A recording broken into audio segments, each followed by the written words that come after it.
Akordio horren edukina da garrantzitsua eta beharrezkoa.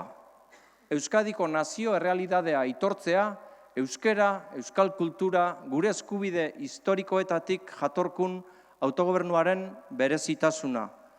Euskal autogobernuaren ahalmen politiko guztiak osatzea, orain dela 56 urte ez gengozalako Europan eta ez gehuntzelako aurre egin behar gaur Europa osoan daukaguzan eraldaketa digital, berde eta sozialari.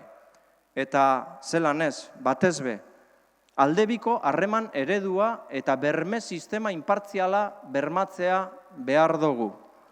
Momentu honetan aukera paregabea daukagu, aukera garbia, egungo eskuduntzak eta ahalmen politiko guztiak bene-benetan gureak izan daitezan euskal herritar guztienak. Aukera paregabea euskal autogobernuaren edukinagaz egiten daben merkadeoagaz amaitzeko. Aukera bikaina gure eskumenak blindatzeko. Inork aldatu, bere erara moldatu edo bere negozioetarako txanpon gisa erabili ez da izan.